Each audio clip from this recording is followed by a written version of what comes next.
कौन ब्रह्मा का पिता है, कौन विष्णु की मां, शंकर का दादा कौन है, हमको दे बता। ये जानने के लिए कृपया सुनिए जगत गुरु तत्वदर्शी संत रामपाल जी महाराज के अमृत वचन सर्व पवित्र धर्मों के पवित्र शास्त्रों के आधार पर।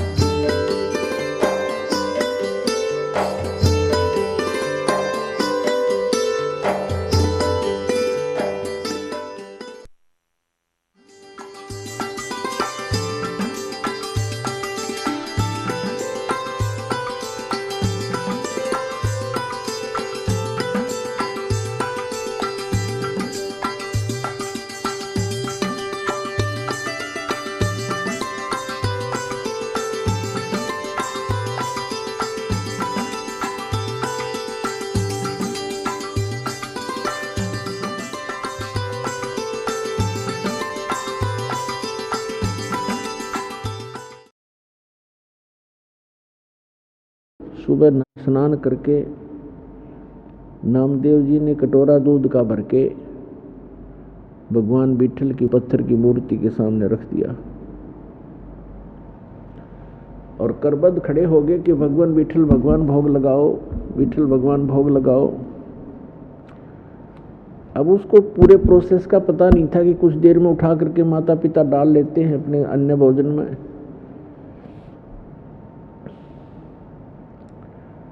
खड़ा रहा घंटा 2 घंटा, विठल भगवान ने कोई भोग नहीं लगाया। उसमें कुछ चींटियां चढ़ गई तो उसने सोचा भी हमसे भगवान प्रसन्न नहीं है मेरे से, और उस दूध को वहां से उठा लिया। अगले दिन फिर नहा धो करके खूब हृदय से प्रार्थना की, दूध रख दिया, यही रहा, कुछ नहीं, भोग नहीं लगा, फिर उठा लिया। 2 दिन नामदेव जी ने भी कुछ भी आहार नहीं किया। तीसरे दिन फिर ऐसा ही हुआ। बच्चा था, भूख से बहुत व्याकुल हो गया और कहा भगवान जब तक आप भोग नहीं लगाओगे, मेरे माता पिता का आदेश है, आपका दास भी भोजन नहीं कर सकता। मुझसे अवश्य कोई गलती हुई होगी क्योंकि मैं पूरी पूजा विधि से परिचित नहीं हूँ भगवान, बालक हूँ, मेरी कोई त्रुटि है, क्षमा करो। आप भोग नहीं लगाओगे, मेरे माता पिता मुझसे नाराज होंगे, मुझे गुस्सा होंगे, और भगवान आप भोग लगाओ, मेरी त्रुटि को माफ करो प्रभु। अब तीसरे दिन जाकर के भगवान ने देखा कि बालक, वह पत्थर तो था नहीं, वो तो कुछ सुन नहीं रहा था, कुछ कर नहीं रहा था। अब कहते हैं 100 सलसीधर मैं करूं अपने जन के काज, स्वयं परमात्मा आए सूक्ष्म रूप धारण करके, और पत्थर की मूर्ति के हाथ ऐसे आगे को बढ़ा दिए, उनमें कटोरा पकड़ा, और नामदेव समझ रहा है कि पत्थर पी रहा है, और पी रहे थे भगवान सूक्ष्म रूप में। नामदेव की खुशी का कोई ठिकाना ना रहा। नहाया धोया, भोजन पाया। उनके माता पिता आए, उन्होंने तो आते ही पूछा कि बालक है, कहीं गलती से भोग ना लगाया हो भगवान को। पूछा बेटा विठल भगवान को भोग लगाया था ना? उन्होंने कहा माता जी भोग तो मैं प्रतिदिन लगाता था, लेकिन भगवान ने नहीं लगाया। भगवान ने तीसरे दिन भोग लगाया, 2 दिन कुछ नहीं आहार किया, और मैंने भी कुछ नहीं किया। मैं भी दुखी बहुत हो गया था, भूख बहुत सताती थी, लेकिन मैंने आहार किया नहीं। तीसरे दिन मैंने विशेष प्रार्थना की भगवान भोग लगाओ, तब भगवान ने भोग लगाया। अब वो नामदेव के माता पिता उस बच्चे के मुंह की तरफ देख रहे हैं कि ये झूठ बोल रहा है। ये कह रहा है कि तीसरे दिन भगवान ने दूध पी लिया, बट विठल भगवान की मूर्ति ने, उन्होंने सोचा ये झूठ बोल रहा है, इसने भोग भाग नहीं लगाया और हमसे डरता कह रहा है। लेकिन बच्चे के आव भाव से लग रहा था कि झूठ नहीं बोल रहा, तो उन्होंने पूछा, बेटा सचमुच भगवान ने दूध पी लिया? तीसरे दिन पिया माँ। पिताजी तीसरे दिन पिया? अच्छा, कैसे? हमारे सामने पिला के दिखा। अगले दिन सुबह उसी तरह दूध का कटोरा लेके स्नान करके रख दिया, दूध नहीं पिया विठल ने। अब नामदेव ने कहा, भगवान आपका दास आज मेरे माता पिता के सामने झूठा सिद्ध होगा, मुझसे फिर अवश्य कोई त्रुटि हुई होगी। भगवान, हे मालिक आप तो दयालु हो, भोग लगाओ प्रभु। उसी समय माता पिता के सामने मूर्ति के हाथ बड़े बड़े हुए, ऐसे जैसे आम हाथ होते ऐसे बन गए, और कटोरा पकड़ा और ऐसे दूध पी लिया। अब नामदेव के पिता का खुशी का ठिकाना नहीं रहा। उसने सारे गांव में बता दी कि मेरे पुत्र ने विठल भगवान को भोग लगा दिया, भगवान ने दूध पिया, हमारे सामने पिया। किसी गांव वाले का ये विश्वास नहीं हो कि झूठ बोलते हैं, बाउंडर फैलाते हैं, दुनिया को भ्रमित करते हैं। ये अपने बेटे की महिमा बनाना चाहता है, इसको महंत बनाना चाहता है। जैसा जैसी सोच जिसकी थी, पंचायत हो गई कि पंचायत के अंदर विठल भगवान की मूर्ति रखी जाएगी, उसमें दूध पिलाएगा तेरा पुत्र, मानेंगे नहीं तो देश निकाला देंगे, तुम्हें गांव से निकालेंगे। पंचायत होगी, विठल भगवान रख दिए। नामदेव के पिता नामदेव पंचायत में हाजिर हुए। तब कहा कि नामदेव यहाँ हमारे सामने मूर्ति को भोग लगा के दिखा। रख दिया दूध। काफी देर होगी, जब सब लाल पीले हो गए, झूठा है, कपटी है, देखा ना, तब नामदेव ने कहा कि हे भगवान,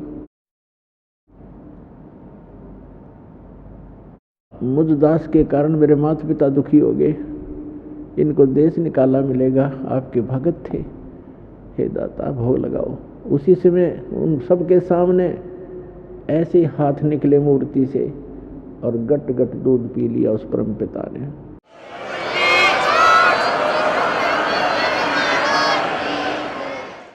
तो पुण्यात्माओं, ये न तो मूर्ति पी रही थी, भगवान ने जो कुछ किया, कबीर भगवान ने किया, और उस अपनी प्यारी आत्मा नामदेव के लिए किया, क्योंकि पूर्व जन्म का भक्त था। अब वर्तमान में ऐसी लीलाएं भी नामदेव के द्वारा हो गई थी, बहुत महिमा के पात्र भी बन गए थे, लेकिन मोक्ष नामदेव जी का नहीं था। और भी बहुत सी, एक बार क्या बताते हैं, पहले झोंपड़ियां होती थी, सब जगह ही झोंपड़ी डाला करते थे, और वर्षा के सीजन से पहले उनको रिपेयर किया करते थे। हट के रूफ को, झोंपड़ी की छत को रिपेयर करते थे, सभी नई छान डालते थे उसके ऊपर, घास फूस की बना करके। नामदेव की माँ ने कहा कि बेटा, वर्षा का मौसम आने वाला है, उससे पहले आप अपनी झोंपड़ी की रिपेयर कर लो, इस पर छान डाल दो। जंगल से घास फूस काट के लाना होता था। नामदेव घास फूस काटने के लिए चला, एक कवाड़ी वगैरह साथ लिया जो काट के लाना था पेड़ों से। रास्ते में सत्संग हो रहा था, सत्संग में बैठ गया, सारा दिन मस्त रहा, फिर सेवा में लग गया। शाम हो गई, वो जो उद्देश्य था घास फूस लेने गया था वो नहीं ला सका, खाली हाथ आ गया। माँ ने पूछा, बेटा क्या बात रही, आज घास नहीं लाई? कि माँ कल लाऊंगा, आज मैं सत्संग में चला गया। वो 4 दिन का सत्संग था, उसने अगले दिन भी वैसे ही, उससे अगले दिन भी ऐसे ही। अब तीसरे दिन जब उसने सोचा कि आज माँ बहुत नाराज हो जाएगी, पिताजी भी गुस्सा होंगे, सत्संग में जल्दी समापन हो गया, शाम थोड़ा सा समय रह गया, तो उसने सोचा जल्दी जल्दी कुछ घास फूस काट ही ले चलता हूँ, ना घर वाले नाराज होंगे, तो रोज सत्संग में जाता है, कुछ करता है नहीं। तो जल्दी जल्दी वो लगा काटने, और पैर में कुहाड़ी लग गई।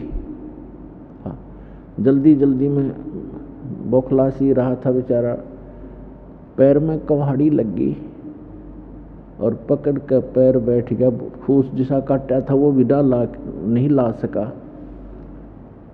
तो एक व्यक्ति आया, उसने उसके पट्टी बांधी, दवाई कुछ ऐसे घास फूस नचोड़ के उसके जख्म पर पट्टी बांध दी, बेटा हो जाएगा ठीक, कोई बात नहीं। अब नामदेव धीरे धीरे आ रहा है, तो उसको बहाना मिल गया कि आज माँ को कह दूंगा मेरे पैर के चोट लगी, कुहाड़ी लगी, इसलिए मैं कुछ नहीं ला सका, कल लाऊंगा, फिर ठीक हो जाऊंगा तब लाऊंगा। अब ठीक होने में टाइम लगना था, वर्षा आने वाली थी। तो क्या किया परमात्मा ने, नामदेव का रूप बनाया, उधर से एक कारीगर का रूप बनाया, हाफ ही डबल रोल किया, और वहाँ उसकी छान बिल्कुल नई डाल दी, झोंपड़ी ओके करके नामदेव के आने से 10 मिनट पहले खिसक गए भगवान। अब नामदेव ने को ध्यान नहीं दे रहा सा हो गया था। माँ से जाकर कहने लगा, माँ आज मेरे पैर में ऐसे कुहाड़ी लगी, कल लाऊंगा माँ, आज मेरी हिम्मत नहीं बनी। तो उसने कहा, बेटा क्या हो गया, क्या लगी कुहाड़ी रे तू, अब तो ठीक ठाक था। अरे अब तो तेरे साथ एक कारीगर था और देख कितनी बढ़िया छान बनाई तुमने, ये पैर में कहाँ से लग गया, कब लग गया, कैसे लग गया। अब नामदेव का जब ऊपर को ध्यान गया कि सचमुच है तो बिल्कुल नई छान डाल रखी है झोंपड़ी पर। नामदेव माँ से पूछ रहा है कि कौन था, कैसे था, क्या कर गया। माँ कह रही है तेरा दिमाग खराब हो गया है, तू खुद था, तेरे साथ एक कारीगर था। अरे बेटा कितनी बढ़िया छान बना दी, क्या लग गया मेरे बेटा के। तो पुण्यात्मा नामदेव बैठ कर रोने लग गया कि माँ मैं निकम्मा बहुत हूँ, यदि मैं पहले छान डाल लेता तो भगवान दुखी ना होते। परमात्मा आए थे माँ, मैं नहीं था, मैं तो ऐसे सत्संग में था, ये देखो मेरे पैर में चोट लगी है, मैं चल भी नहीं पा रहा हूँ। तो पुण्यात्माओं ऐसी भक्ति हम जब करेंगे तब तो भगवान हमारे साथ साथ रहेगा। जो बच्चा गऊ की नजर में यो साईं को संत और भक्तों के पीछे फिरे वो भगत वत्सल भगवंत। 100 छल छिद्र मैं करूं अपने जन के काज। तो इतना कुछ होते हुए भी भगवान फिर भी उनकी इतनी मदद कर रहा था, पर मोक्ष नहीं था नामदेव जी का। पुण्यात्माओं दास जो निर्णय करना चाहता है प्रत्येक सत्संग में उसको गहराई से सुना करो और उसके तह तक पहुंचा करो।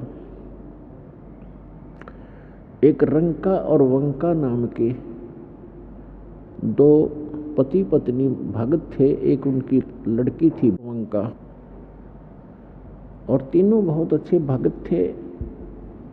उसी समय नामदेव भी परमात्मा का शिष्य था, उन्हीं का साथी यानी गुरु भाई था। रंका, बंका और वंका, वंका उनकी लड़की थी। और उस समय परमात्मा अपने अनुसार, जैसे आप वेदों में भी दास ने बहुत बार प्रमाण दिया है कि वो परमात्मा 3 स्थिति में रहता है। एक स्थिति में सतलोक में रहता है, एक सिंहासन के ऊपर विराजमान है बहुत बड़े गुम्बद के अंदर, और एक रोमकूप में करोड़ सूर्य करोड़ चंद्रमा मिला दे ऐसे उनकी एक रोमकूप का प्रकाश है, पूरी बॉडी का कितना होगा।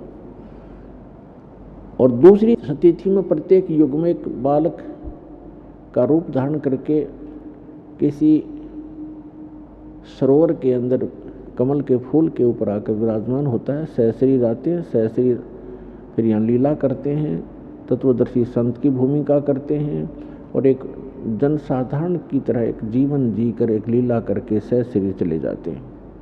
और तीसरी स्थिति में वो कभी भी आकर के साधु संत का रूप बना करके कहीं प्रकट हो जाते हैं, वहाँ भक्तों को ज्ञान देते हैं, उपदेश देते हैं। ये वो परमात्मा का विधान है। तो तीसरे विधान अनुसार वो परमात्मा पहले तो कहीं प्रकट हो जाते थे, क्योंकि पहले कन्वेंस थी नहीं, अक्षेत्र के लोग दूसरे अक्षेत्र को नहीं जानते थे। और साधु संत आते थे। कई साधु संत ऐसे होते थे जो अपना परिचय ही नहीं देते थे और भक्त भी ज़्यादा जानने की चेष्टा नहीं किया करते थे। तो इस प्रकार परमात्मा वहाँ रहा करते थे एक संत के रूप में। रंका, बंका एंड वंका और नामदेव तथा अन्य ग्रामीण गांव के लोग बहुत से उनके शिष्य बने थे। अब नामदेव जी को परमात्मा ने ओम मंत्र दिया था। ओम नाम का जाप वो पहले ही करता था, भगवान की शरण में आने से पहले ही। अब परमात्मा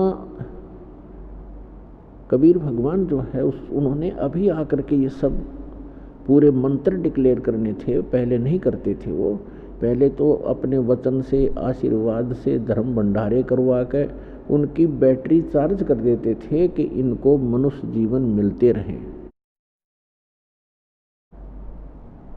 तो उसमें नामदेव जी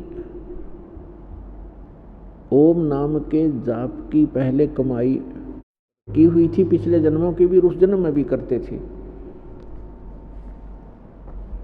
लेकिन परमात्मा ने उनको सतनाम नहीं दिया था तब तक, क्योंकि जब तक परीक्षा खरे नहीं हो जाते भक्त तो सतनाम नहीं दिया जाता था। पहले तो बिल्कुल ही नहीं दिया जाता था, एकाध भक्त को दिया गया था। उसको फिर प्रतिज्ञा करवा दी थी कि आगे किसी को बताना नहीं।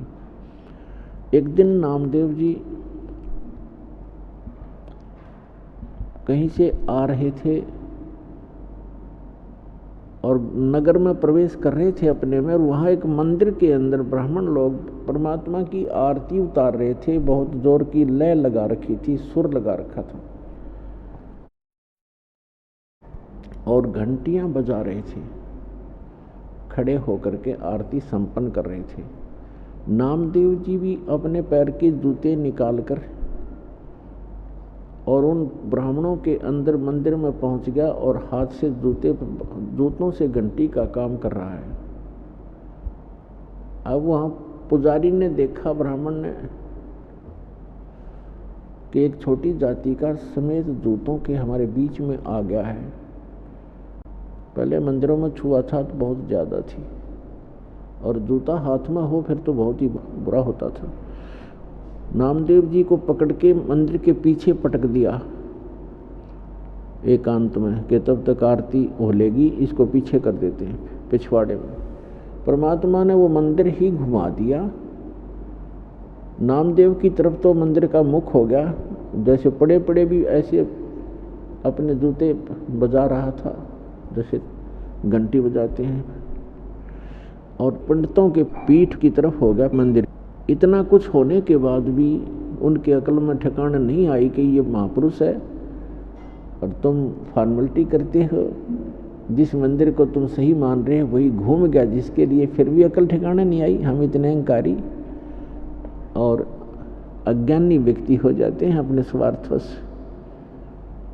नामदेव की तरफ कोई ध्यान नहीं उन्हें रहा, बल्कि उसको उठाकर भगा दिया वहां से। अगले दिन क्या देखता है, नामदेव गया वहां रंका बंका की झोंपड़ी पर।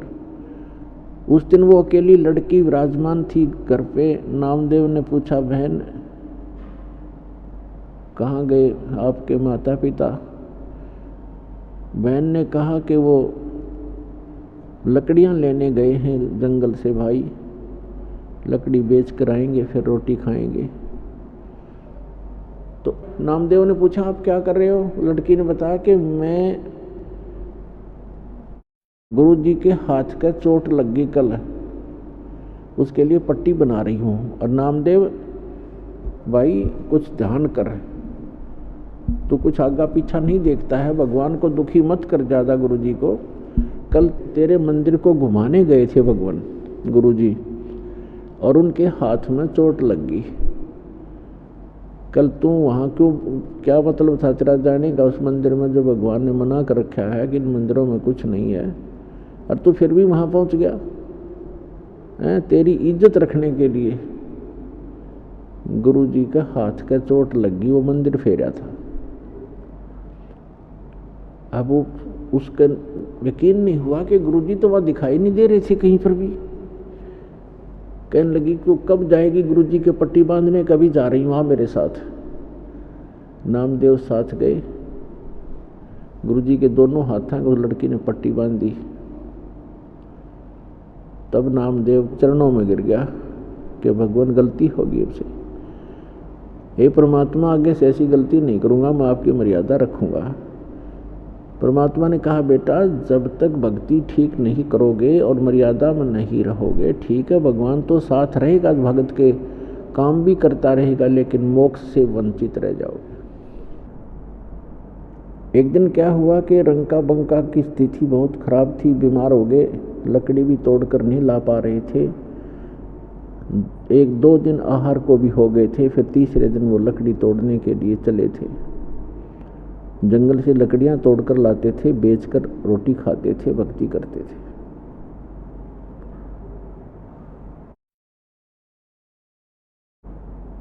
नामदेव ने कहा गुरुदेव से कि गुरुजी आपके भक्त रंका और बंका बहुत ज़्यादा निर्धन हैं, थोड़ा धन दे दो उनको। परमात्मा बोले भाई धन तो दे दूं पर वो लेना नहीं चाहते। उनको पता लग गया है कि ये धन अच्छा नहीं है, असली धन वो इकट्ठा कर ही रहे हैं। कबीर सब जग निर्धना धनवंता ना कोय, और धनवंता सो जानिए जिस पर राम नाम धन होए। नामदेव बालक था, बालक बुद्धि हमारी, हम तो भगवान के साथ रहें तो भी अपनी बुद्धि का प्रयोग हम करते ही रहते हैं। नामदेव ने कहा कि भगवान कुछ तो दे दो, क्यों ना लेंगे, बहुत दुखी है, 2 दिन तो रोटी खाई हो गई उनको, आज लकड़ी तोड़ने गए हैं बेचारे। परमात्मा बोले चल मेरे साथ। तो भगवान ने एक थैले में जेवर भर लिए, जेवर आभूषण सोने के अच्छे 1 किलो 2 किलो के लगभग, और रंका बंका जंगल से लकड़ी तोड़कर आ रहे थे, रास्ते में डाल दिया। वो थैला खाली करके एक झुंड की आड़ में दोनों बैठ गए, गुरुदेव और नामदेव। आगे आगे रंका जा रहा था, उसका पति। बंका थोड़ी पीछे आ रही थी 100 फुट दूरी पर। धीरे धीरे, वृद्ध थे, कमजोर भी थे शरीर से, सिर पे लकड़ियां थी, धीरे धीरे आ रहे थे। तो रंका ने पहले देखा सोना पड़ा है बहुत घना, पीछे देखा अपनी पत्नी की तरफ कि कहीं उसके मन में दोष ना आ जा, औरत को गहने बहुत प्रिय होते हैं।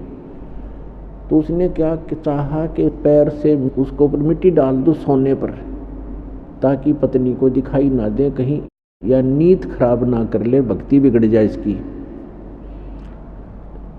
अब उसकी पत्नी ने दूर से देखा कि पति खड़ा क्यों हो गया, क्या कर रहा पैर से, क्या दिक्कत आ गई उसको।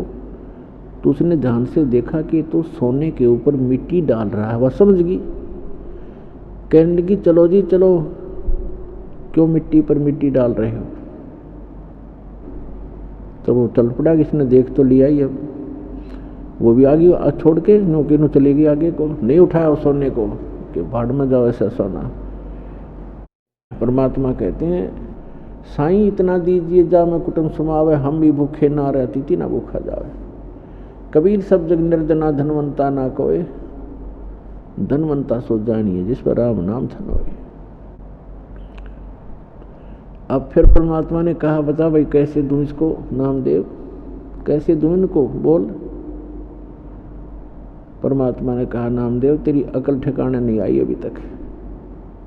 जो स्थिति आज इन भक्तों की है तेरी पता नहीं कब बनेगी बेटा, और जब तक इस स्थिति में नहीं आ लेगा तब तक भक्ति मोक्ष प्राप्ति नहीं हो पाओगी तेरी। अभी तो आप संसारिक सुखों को प्राप्ति और दूसरों को प्राप्ति के लिए ही प्रार्थना करते रहते हो। इन सब घटनाएं को देख करके एक बार फिर, क्योंकि परमात्मा के साथ रहने से कुछ पूर्व जन्म की सिद्धियां हो जाती हैं,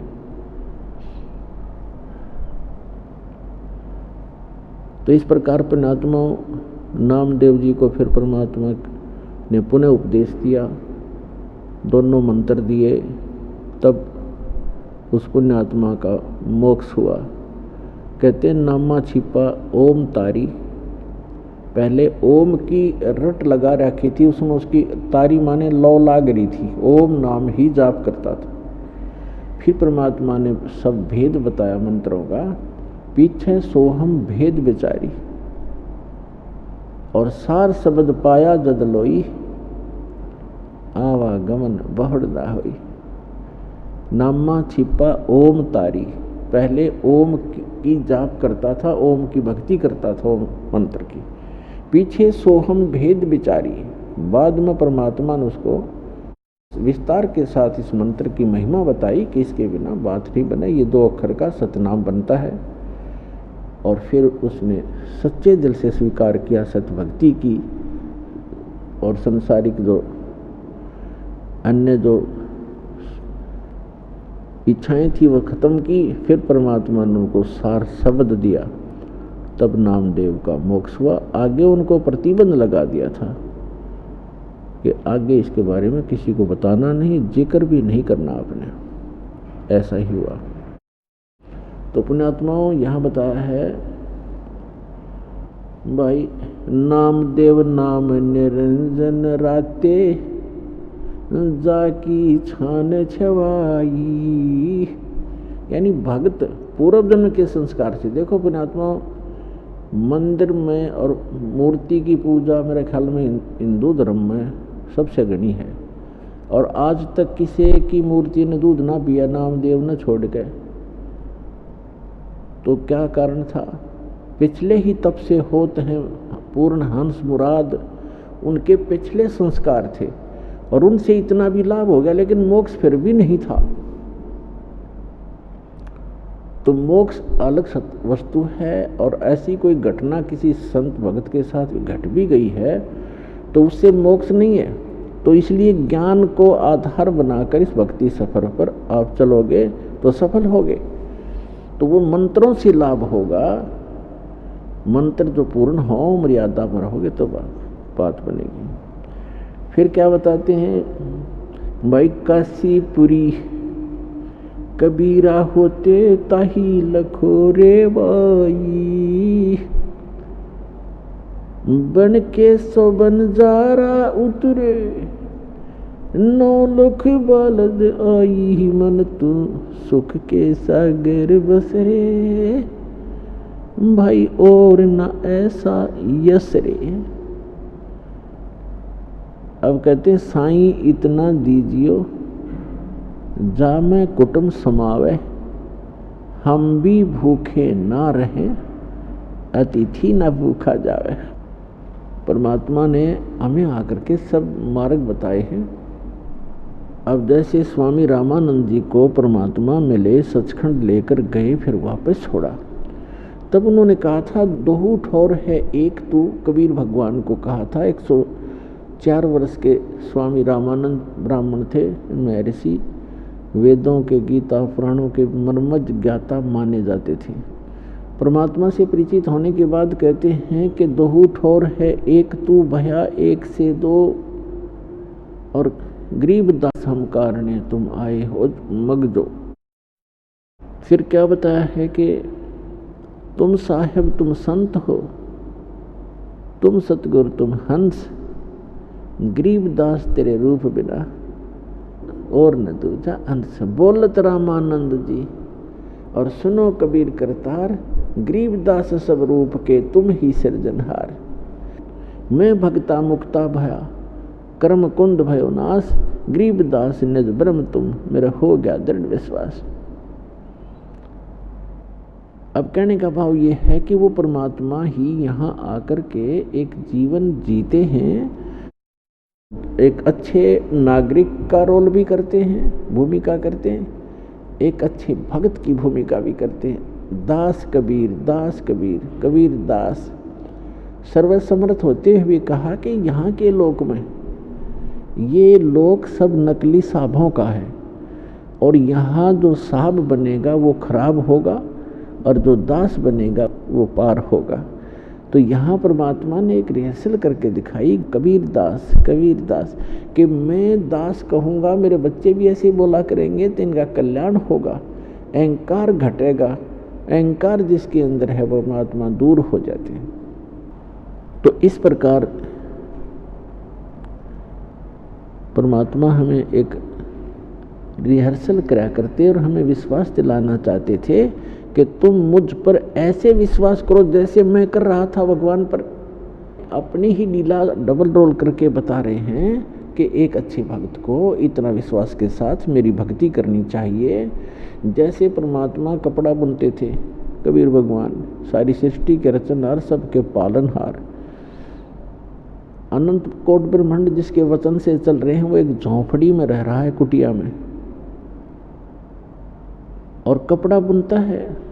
उस कपड़े को बुनकर जो भी मेहनताना मिलता है उससे अपना परिवार पोषण करते हैं। परमात्मा का परिवार कौन कौन थे? उनके कोई पत्नी नहीं थी, विवाह नहीं किया था। नीरू और नीमा नाम के 2 दुल्हे थे। उनको परमात्मा लहर तारा नामक तालाब के ऊपर प्राप्त हुए थे, कमल के फूल पर शिशु रूप में।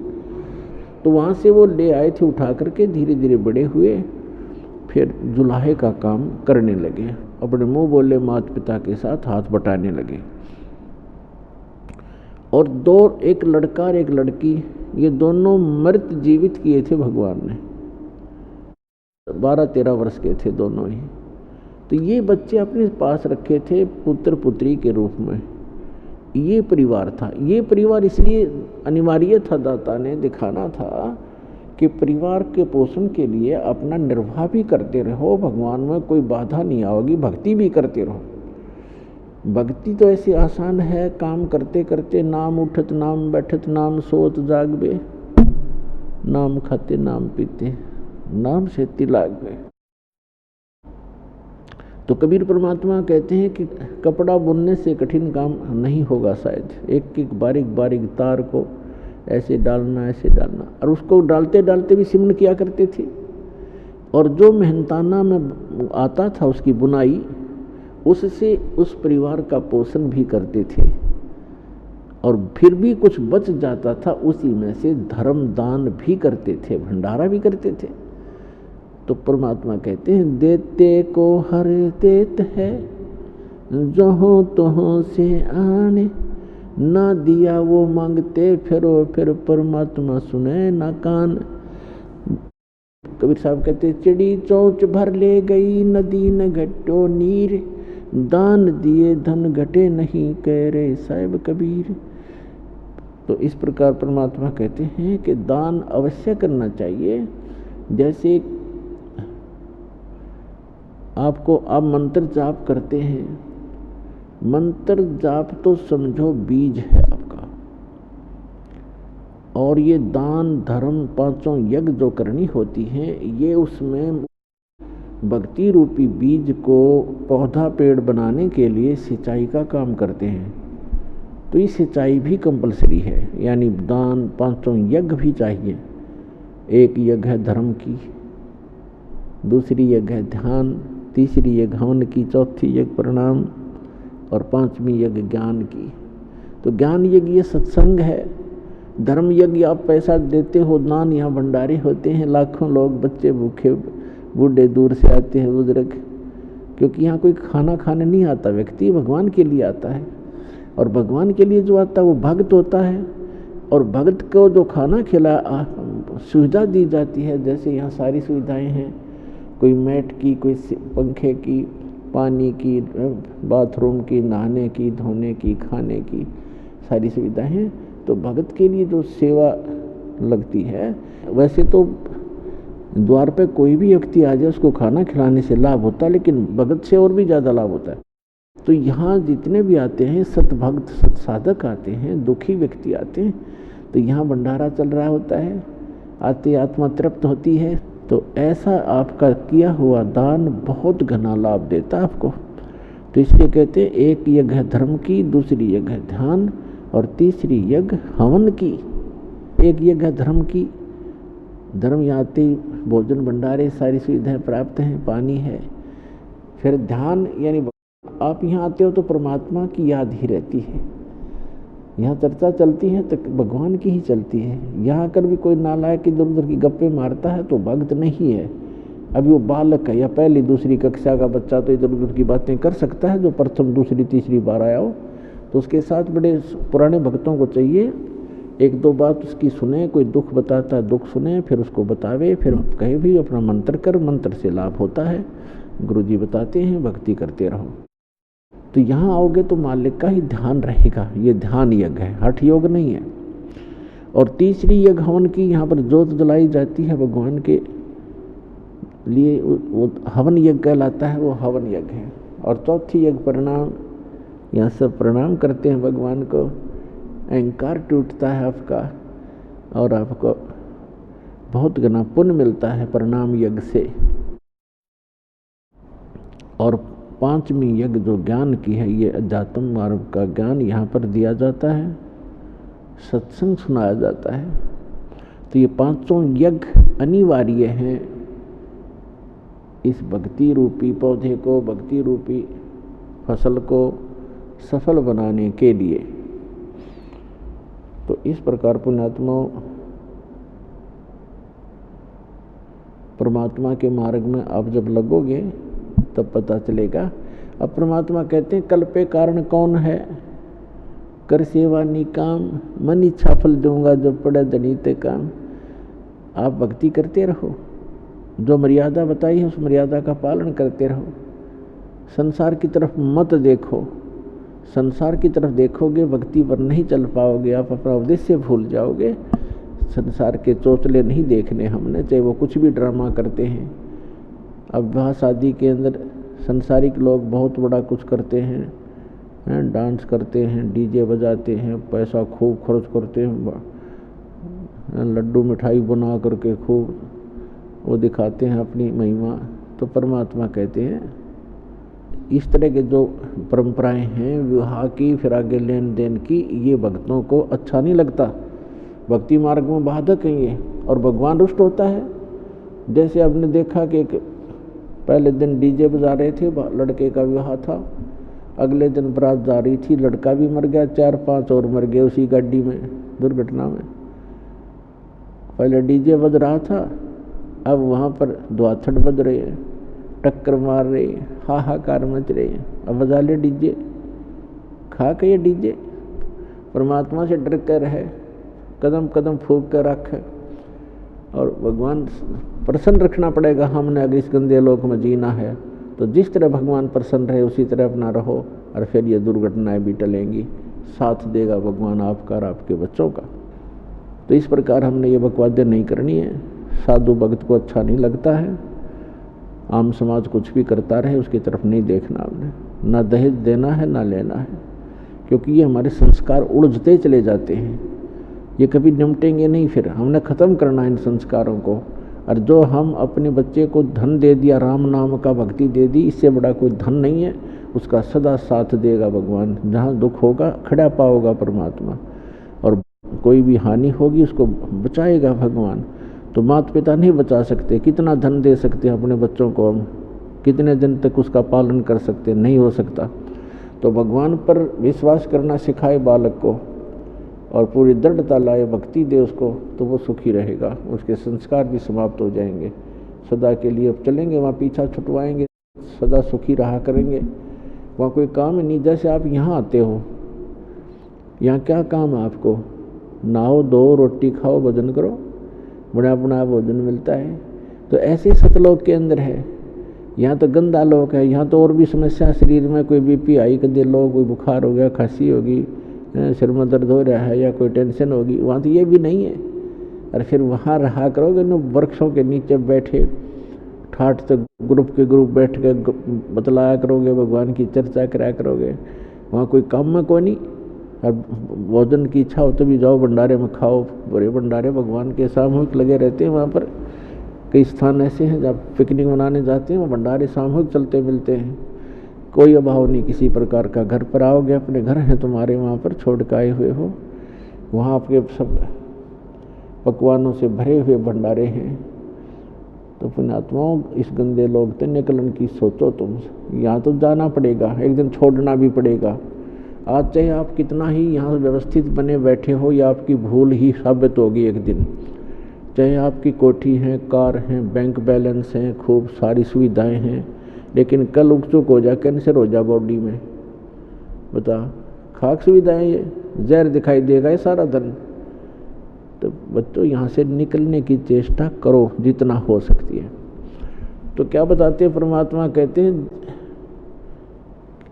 कि साईं इतना दीजिए जिसमें कुटुंब समावे, हम भी भूखे ना रहे अतिथि ना भूखा जाए। एक रिहर्सल करके दिखाई दाता ने। परमात्मा कबीर जी तत्व ज्ञान सुनाया करते थे, सच्चाई बताया करते थे और कहा करते थे कि 3 देव की जो करते भक्ति, इनकी कदे ना होवे मुक्ति। उधर से परमात्मा मुसलमानों को भी कहा करते थे कि हिंदू हदीरे पूजहीं और मुस्लिम पूजे घोर, कहे कबीर दोनों की अकल न ले गए हैं चोर।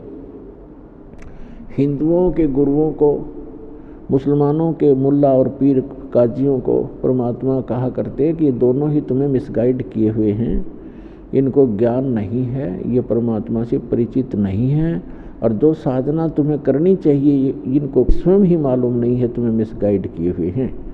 इन बातों से दोनों ही दुखी हो गए। भगवान को पहले तो बहुत सताया, कबीर साहब को मारने की चेष्टा की, बहुत बड़ा तंग किया, कोई बदमाश भेजकर उनको पीटना चाहा, मरवाना चाहा, नहीं सफल हुए। जब सब कुछ करके थक गए तब अंत में उन्होंने एक स्कीम बनाई।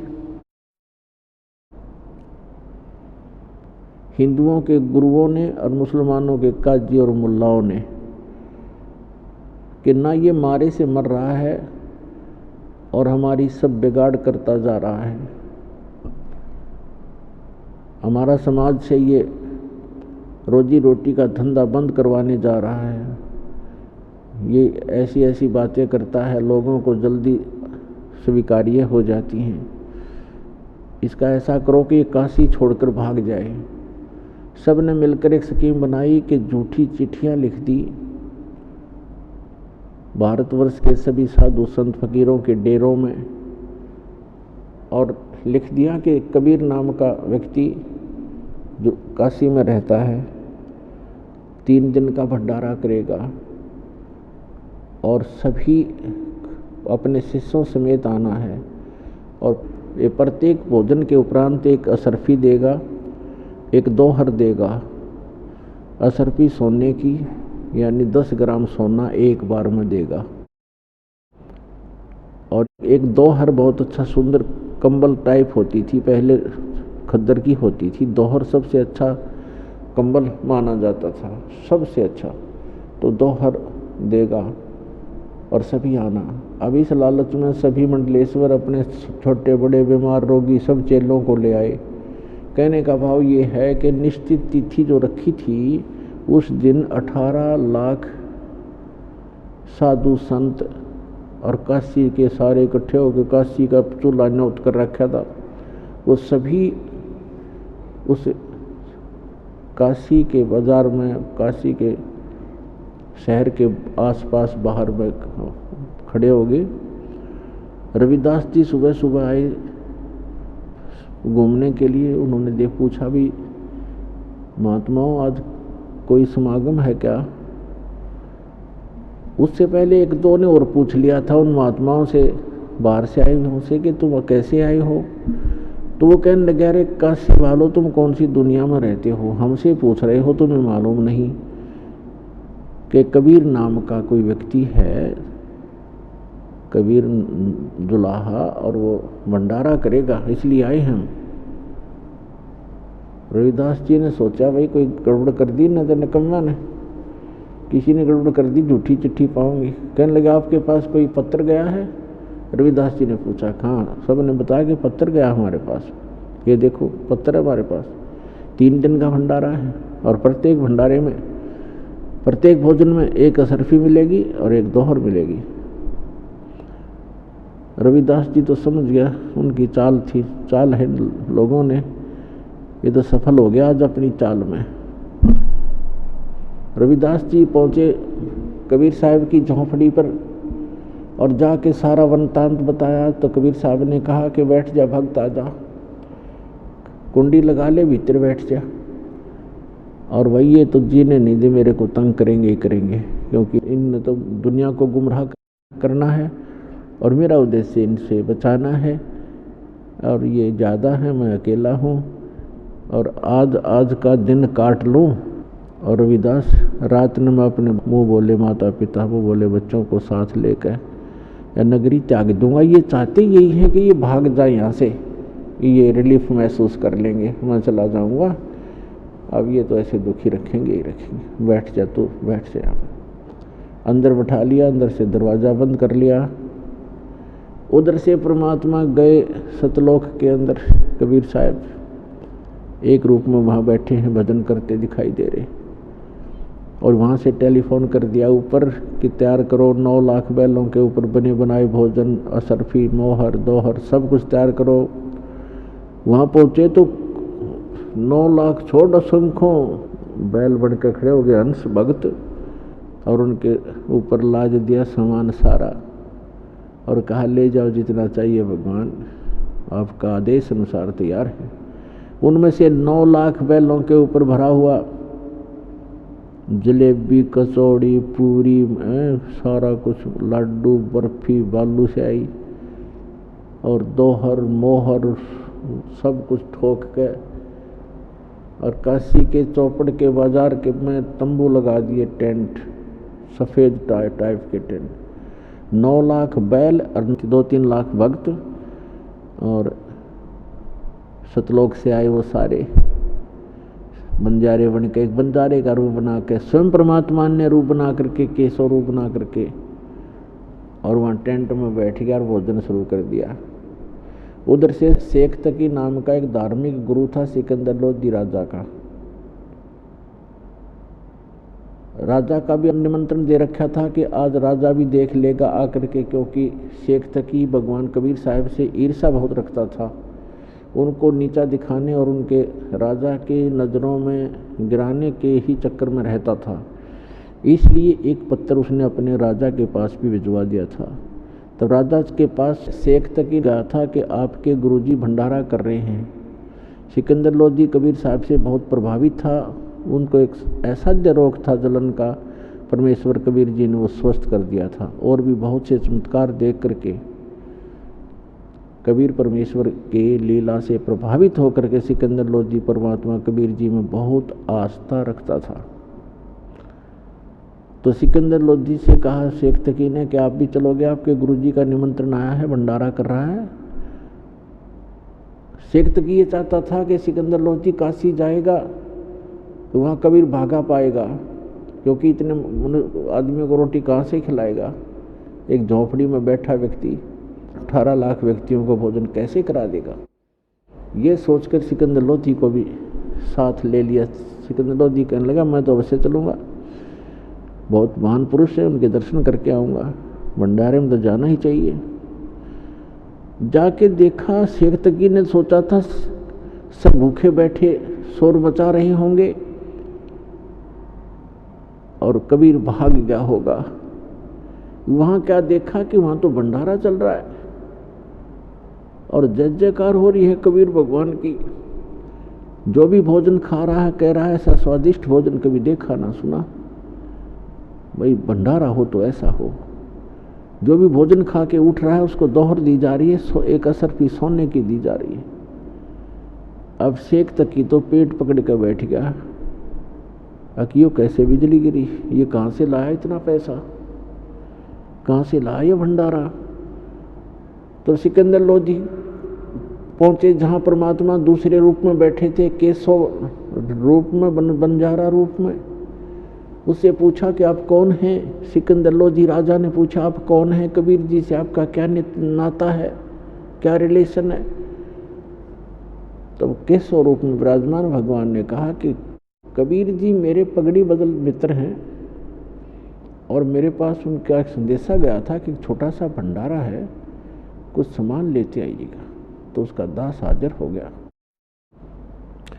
अब शेख तकी के पैर के तले की धरती निकल गई कि ये इसने छोटा सा भंडारा कहें, 18 लाख आदमी खान लायक रे, लड्डू जलेबी कचौड़ी और पकौड़ी जो मांगे खाद्य पदार्थ हाजिर हो रहा है और असरफी दे रहा है, दौड़ दे रहा है, इसको छोटा सा भंडारा कह रहे।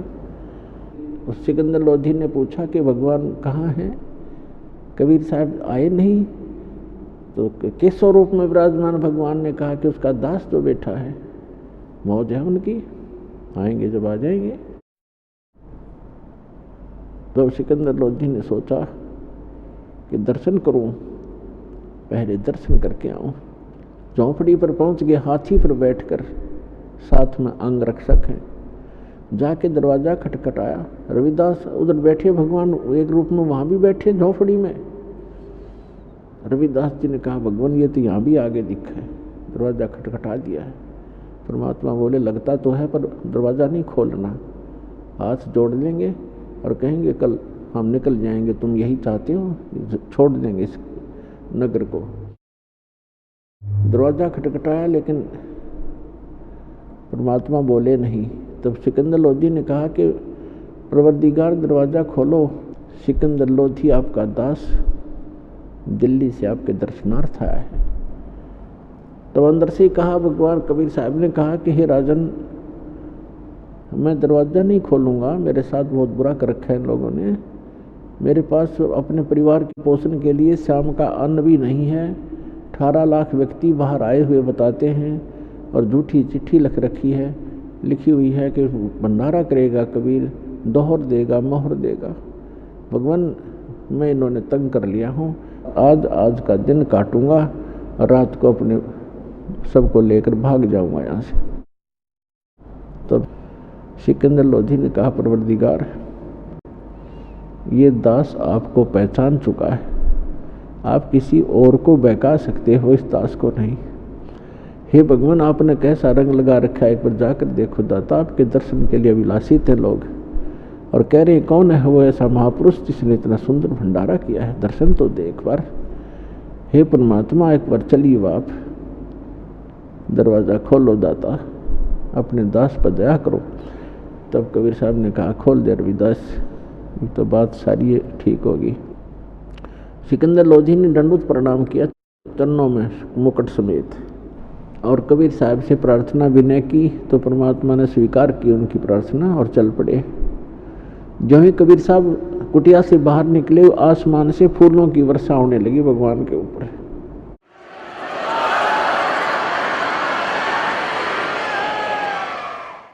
और रविदास जी को और कबीर साहब को सिकंदर लोधी ने अपने ही हाथी की अंबारी में बैठा लिया ऊपर। रविदास जी चंवर कर रहे थे भगवान कबीर साहब के ऊपर। तब सिकंदर लोधी ने कहा कि भक्त, आप तो रोज ही सेवा करते हो, दास को सेवा का मौका दो। दिल्ली का बादशाह भगवान के ऊपर एक सेवादार की तरह चंवर कर रहा है और कबीर साहब बैठे हैं और हाथी पूरे मेले में प्रवेश कर जाता है। सब पूछ रहे हैं कबीर कौन है, कहने लगे वो सिकंदर लोधी राजा जिस पर चंवर कर रहा है, ये परमात्मा है, ये है वो कबीर जी।